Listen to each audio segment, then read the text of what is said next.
What's up and welcome back to Gabe Miller Music. Today I'm going to be showing you how to make your first beat on the Electron Syntakt, including how to navigate it effectively, use a bunch of its basic functions, and hopefully by the end of this you'll have a pretty good idea of how to dig into it and get right into making music. This is not meant to be a comprehensive video manual, but this should give you the basics. Also, I will be jumping straight into turning the unit on and making music with it, but if you want to learn how to load sounds onto it and update its firmware, I'll do a section on that near the end of this video. Timestamps for everything will be provided below.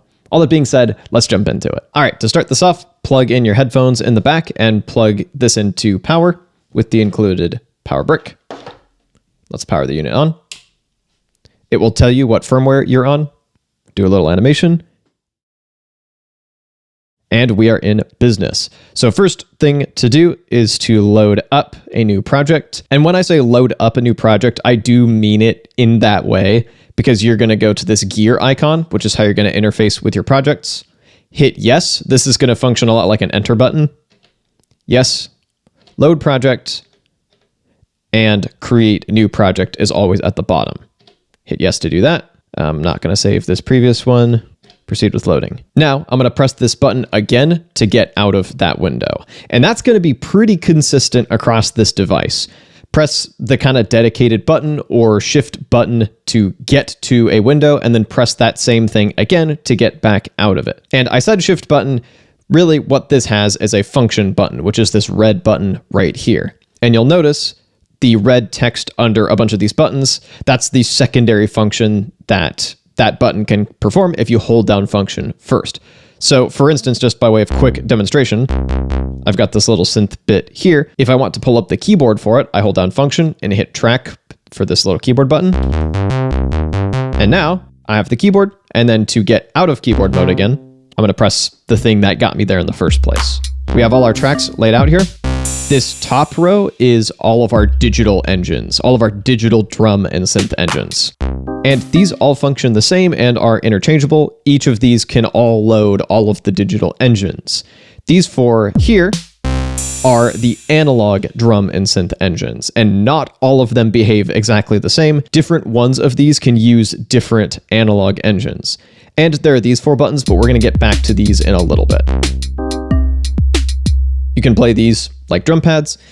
Let's get you making stuff and like messing around with stuff as quickly as possible. You've got your main controls over your sound up here, and you will hopefully notice pretty quickly that anytime you hit a pad, it'll show you what the engine is and what the sound is, which will be helpful to help you navigate. And for every sound engine, these controls here are going to be laid out the same as these knobs in this grid of 8 icons. So for instance, the tuning is at the top left, and so the top left knob will control the tuning. Also, pro tip, hold down function for certain things. And for instance, for tuning, you can lock this to octaves. And I want to mention this right up front. These knobs, including this one, can also function as buttons. So if you push this and then hold it down, I can go in increments of 4 semitones, for instance. I'm not going to do an in-depth walkthrough of all the synth engines. That's not what this video is about. But I will be messing with a couple of these just for example purposes. Some of these are continuous values with nice little animations, and then some of these are just toggles. And so that's going to be the main way that you dial in the foundations of each synth engine. And once again, that's accessed with this synth button here. I can also go to my filter and amp, but I want to get into more in-depth sound shaping in a bit. Let's start off by assuming that you want to maybe tweak some sounds a little bit, maybe load in some presets, and just immediately dive into making music. So next up, let's talk about loading in presets. There are a couple of different ways to get to this. Basically, one thing you need to keep in mind is that there are multiple banks of presets, and these will just separate presets out from each other, essentially. So if one bank fills up, you can put presets into the next bank, and if you have any custom presets loaded in, that could live in a different bank as well. So to get to your presets, hold down function, and we're going to go to our sound browser. So click this button, and then you can use this to scroll through all of your sounds.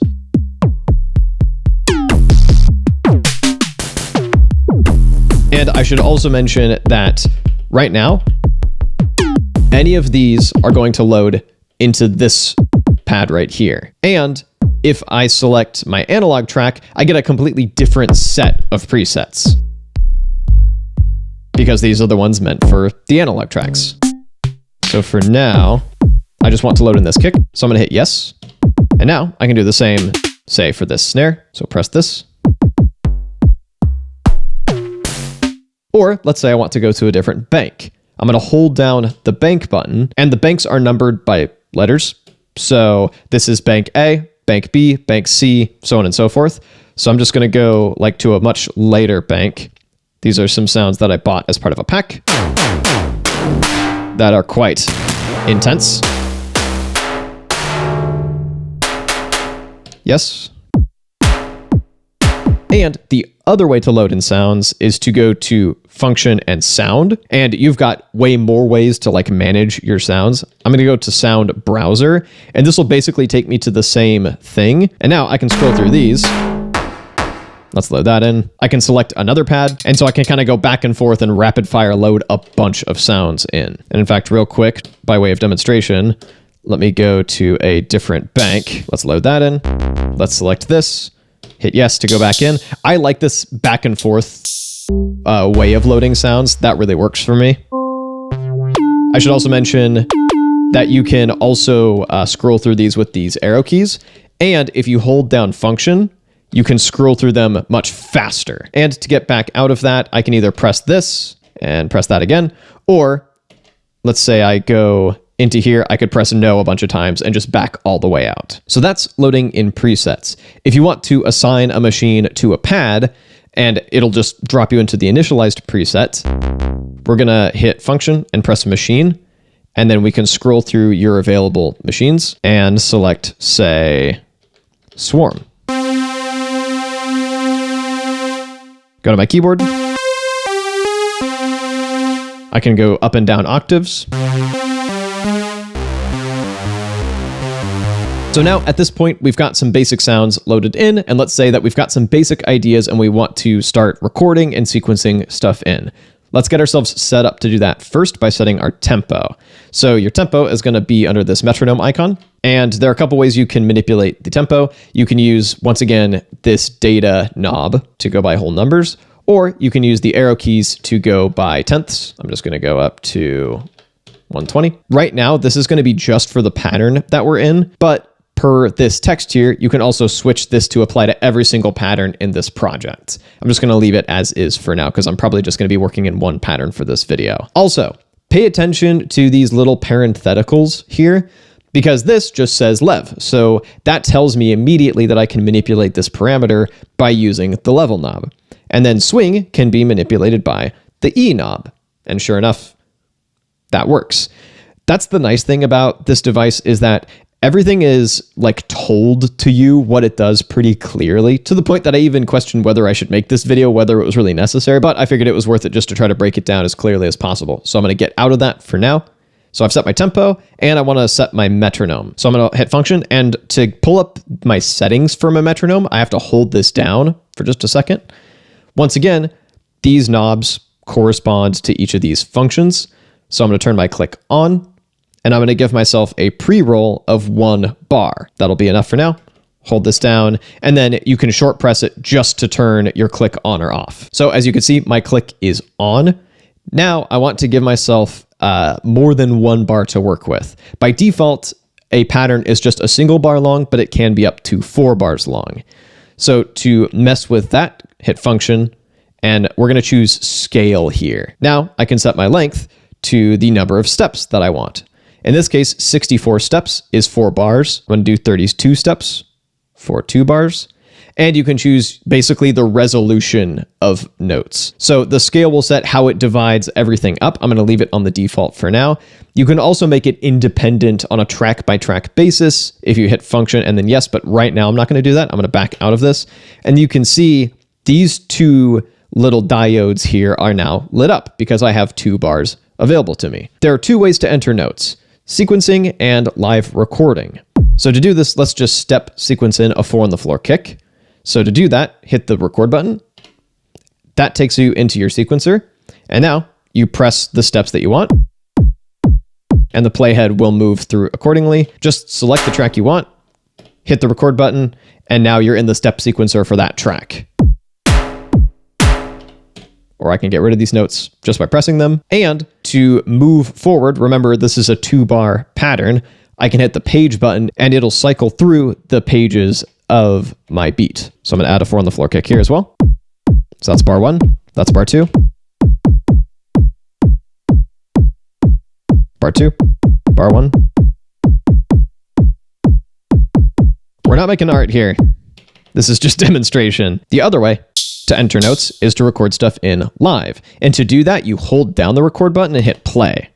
And by default, it'll want to record unquantized. To change that, hit this once and then hit it again to switch whether it is quantized or unquantized. So in this case, I do want it to be quantized.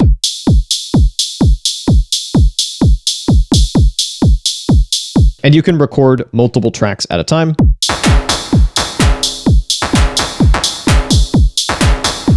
And now we can go in and edit that stuff we just recorded. So let me move this forward, for instance.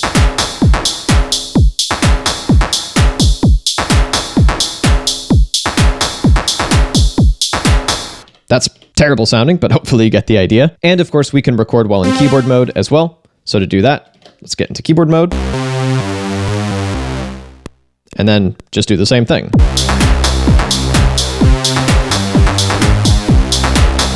And we've got a pretty dumb little song idea. Let's save this at this point. To do that, function, save project. I'm going to choose the first available, the first available slot, hit yes, and just name it something stupid. Also, on the note of saving, be very careful to hit the right button combination, because if you, instead of hitting function gear to save project, if you instead hit function play button, it will clear your entire sequence. I have done this on camera. It is tragic.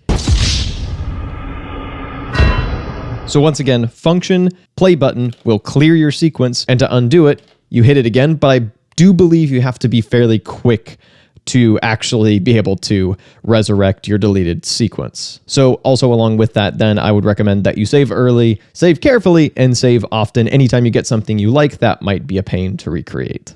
Anyway, back to the rest of the tutorial. There is more to the step sequencer than just those basics, but first I want to talk about shaping sounds because these are going to become pretty interconnected. We've already looked at your main synth button for the kind of bones of your synth engine. Now let's go to filter to mess with the filter. And actually the easiest demonstration is going to be this.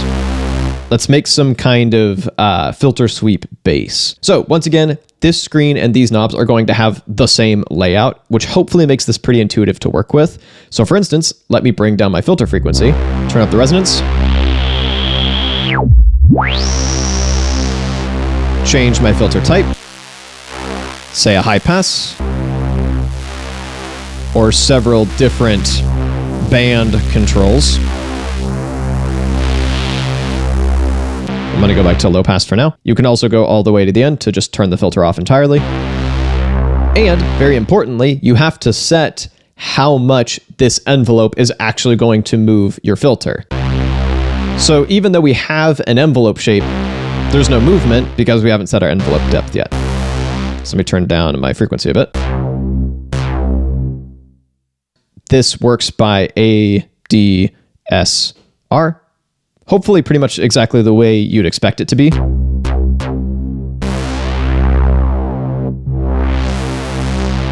me turn up my resonance a bit, turn this down, turn this up. And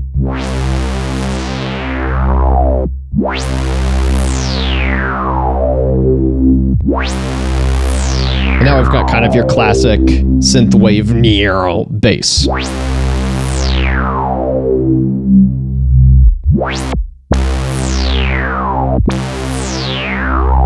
Let me set that to no attack for now. Let's do the same in our amp settings. So these work to control the envelope the exact same as they do in the filter window, and we can send this track to our delay reverb. We can pan it. Function will let you lock it to hard left, center, or hard right. So let's send this to our delay a bit. Or our reverb. Turn up the release a bit. I have to do the same for my filter to really hear that. Like that. And there is a second page to that, but first let's talk about our LFO.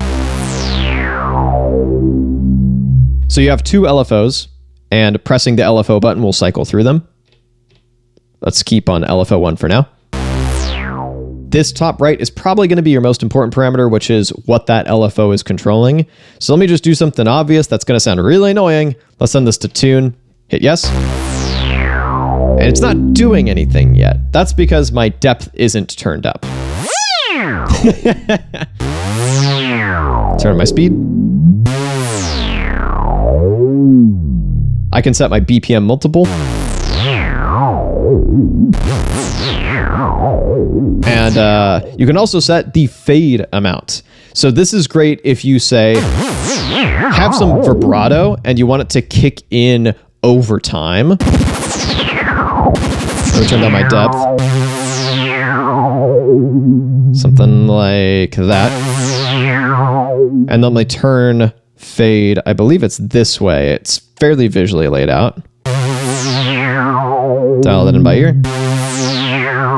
So you hear how it got more intense over time. So now let me turn my depth up, and this is like way down. It'll start off with very little vibrato and then gain it over time. And it gained that extra pretty intense warble. I'm going to send this back to none for now. And let's go back to amp real quick, because I mentioned that there was a second window. That second window will let you choose the mode that your envelopes function at. By default, it's ADSR, but you can change that. The important thing is that you can also send this to your effects.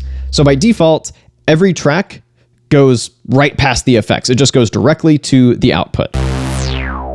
But if I, once again, keep an eye on the grid, if I move this knob, I can send it to the effects now. So now it's pre-effects, meaning that it hits the effects before it goes to the output. To access those effects, I'm going to go to my effects button. And in this case, I'm going to hit synth. And the main one that you're going to be using is drive, which can get pretty intense. So here's none. This drive, by the way, is cumulative. So if you send multiple tracks to this, you're going to have stuff like cutting each other off and sometimes messing with each other in pretty disgusting sounding ways. So use with caution. Be a little bit strategic about what you do and don't send to your effects, especially if you plan to distort a ton of stuff. You also do have dedicated overdrive, like for instance, in the kick engine. The overdrive is individual, whereas there's that global drive that you get to in your effects button. Those are two separate things, just to be very clear. So right now, my kick is just being overdriven in the kick engine itself. But if I go to amp and send it to the effects and turn up my drive, it can get distorted a whole lot more. I'm going to back off on that for now. And there's one other thing on effects that I want to show you. Stay tuned for that, because first I want to show you another thing about the step sequencer. So real quick, I'm going to set myself up for this. I'm going to go to my first page, punch in a bunch of steps. Second page, punch in a bunch of steps. And I want to mute that bass. To do that, hold down function and then select the track you want to mute. Do the same to unmute it.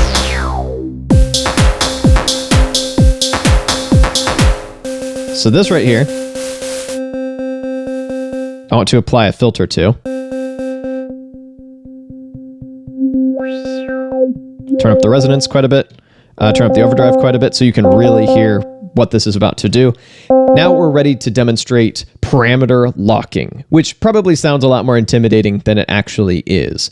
So let's say for this track that I want my filter to move around on a note-by-note basis. And let's say that rather than doing it with an LFO, I want to be really dialed in about where this filter is on every note.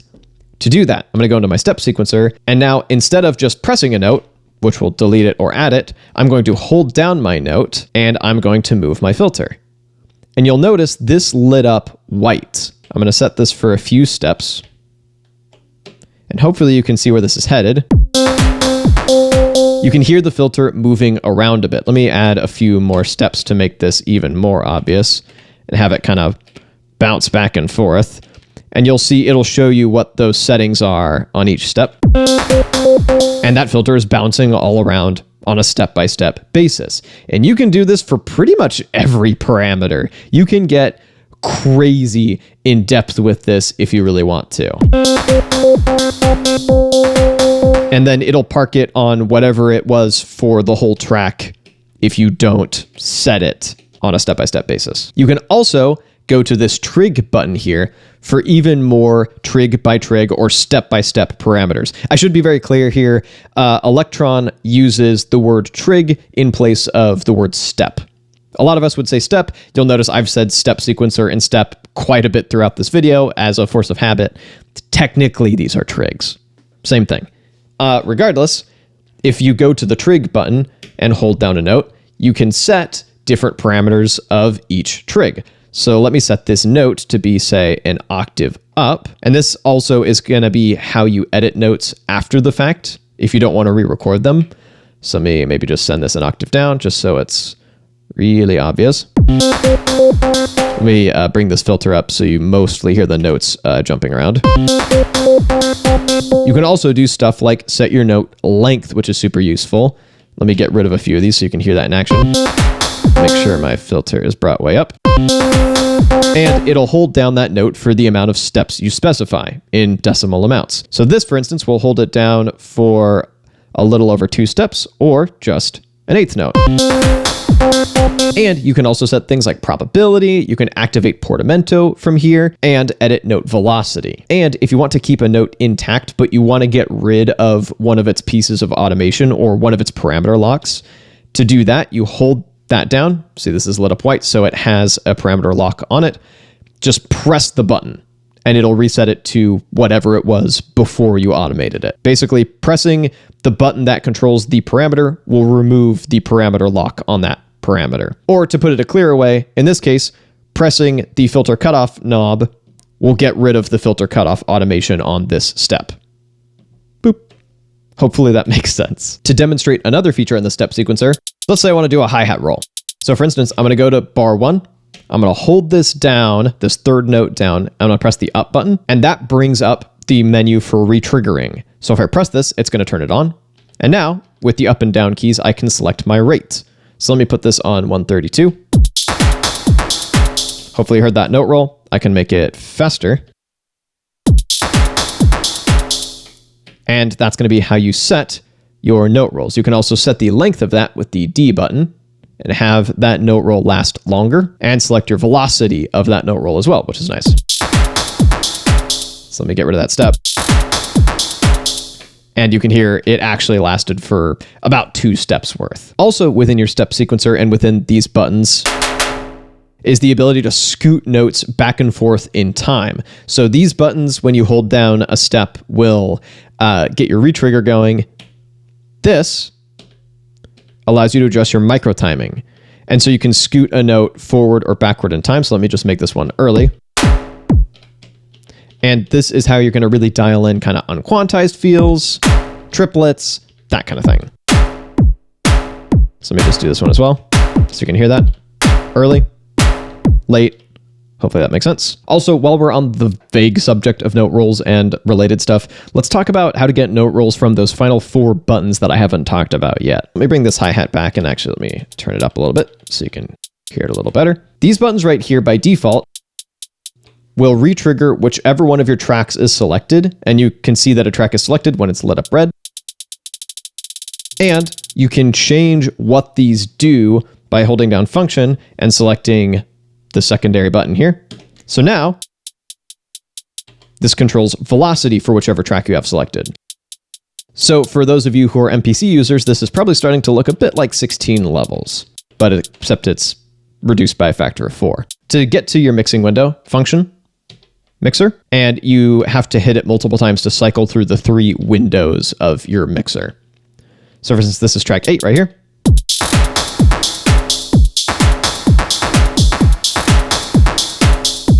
This is 3. Hopefully that's fairly straightforward. It's pretty visually laid out. I do want to mention though, if I go to amp here, there's a volume option here that is different from the mixer volume. So you can set your amp volume and your mixer volume independently if you want to. And if you're ever confused as to like, hey, why is this track so freaking quiet or so freaking loud when one of these is set to like the opposite of that, notice for every one of these buttons I press, my track volume still shows up here. It's constant. This right here is my mixer volume. So for instance, for this hi-hat, even if I have it cranked for the amp, I can still go to my mixer and turn it way the hell down. And if I go back to my amp settings, you can see that this level is really low, even though this amp volume is really high. Those are independent. I just wanted to make that clear. It can help you troubleshoot. I should also mention on the mixing front that you can edit the parameters of your delay and reverb. So let me unmute my bass and hit function and then delay, for instance. And this will give you all of your parameters for your delay. So actually, let me go back to amp, send this to my delay, and then go function, delay. And I can select things like whether it's a ping pong delay and turn up the width, which is key. That took me a second to realize that you have to do both. Now you get that lovely stereo delay. I can up my feedback. This might be a bit much. Stop that. Also note, if you double press the stop button, it will cut off a sound that wants to ring out for a really long time, which is very handy. And a thing I really like, you can also filter that delay and send it to the reverb. Speaking of the reverb, let's remove this, send this to the reverb instead. You can also edit the reverb with Shift. Gets you to the reverb. Let's filter that a bit. Let's turn up the decay time and the pre-delay a bit. And I think that already sounds a lot better. I don't love the default reverb sound. I think that's quite a bit cleaner. But next up, let's get back into the effects because this is how you're going to fake sidechain. I'm going to make sure that this is sent to the effects and only stuff that I want to sidechain is going to be sent to the effects. That's very important. So now let me go into my effects. And here's the thing that the effects can do that I haven't mentioned yet. They have their own dedicated filter, amp, and their own dedicated trigs. Why would you want that? Here's why. I'm going to set my envelope to something that will clamp down on my sound a little bit and then we'll quickly bring it in. And crucially, I need to turn up my depth. That's still not doing anything because this envelope only kicks in where trigs are present. So I'm going to go into my step sequencer. I'm going to lay out trigs that just match what my kick is doing. And now, oh, my kick is also sent to this. So I need to go back and fix that right freaking now. Let me get out of the effects. Make sure my kick is not sent to the effects. Good teachable moment there from my screw up. Now I can dial this into taste.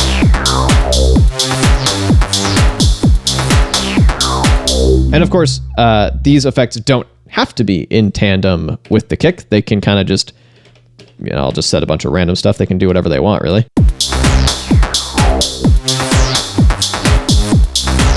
And you can hear how it's like pumping at that synth in time with the steps that I've laid out. Let me put this back to following what the kick is already doing.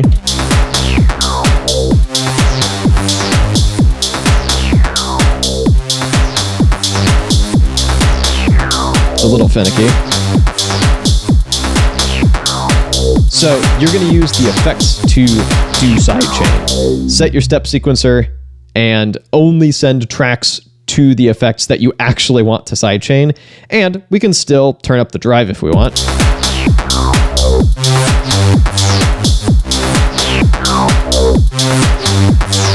Just note that If you want an effect to be driven, it'll have to be sidechained in this case, and vice versa. If you want an effect to be sidechained along with that bass, it's also going to go through this drive. So you might be careful with your drive if you're going to do sidechaining and the other way around. You can also set your filter.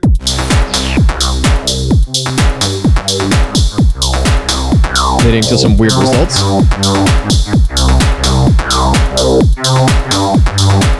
As you can hopefully hear, that filter envelope is also going to follow those trigs I laid out a second ago. And finally, as promised, let's talk about updating and loading sounds onto your Syntakt. So I'm going to plug it into my computer via USB. Always got to flip it and turn it on. And in order to get the update process going, you can just search Electron Syntakt Update. It should take you pretty easily to the support and downloads page for it. So you're going to download two things: the new OS, which I've already downloaded, and Electron Transfer, which is the software that you're going to use to interface with all this. I've already got Electron Transfer on my computer, and I'm going to hit connect. It should figure out that you've got this plugged into it. So once you've unzipped the folder that you get with the Syntakt OS in it, you can drag it in here, and you'll notice this is already receiving the OS upgrade. So it asks me to upgrade OS now. I'm going to hit yes, and it'll reboot itself. Now that that's done, I can hit OK and reconnect so that I can start to load some sounds that I bought onto here. Let me go to the Explore tab. So by default, it spits you out into projects here, so you can load projects onto here. This is a great time to mention that I'm selling some of my projects that I've made on this thing. The link is in the description. You can pick them apart. Don't use the melodies as is, but you can kind of harvest the sounds from them, pick them apart, see how they're made, that kind of thing. I'm going to go to sounds here. You have a bunch of different banks that sounds can live in. These are a bunch of the built-in default ones. I'm going to go to my first available blank bank, and I'm going to start to load my sounds in. So I'm just going to go into the folder that I've downloaded this stuff into, hit Control-A to select all of them, drag them in, and it'll immediately start to populate them and load them onto the Syntakt. Once this process over here is done, I can double check that that worked. Go into my sounds, go into bank A, B, C, D, E, F, and sure enough, all of those sounds that I just loaded on are indeed in here. If you'd like to see the Syntakt in action for my actual music production process, you can check out these videos up over here, and I'll be back with a new video in a little bit. In the meantime, thank you so much for watching.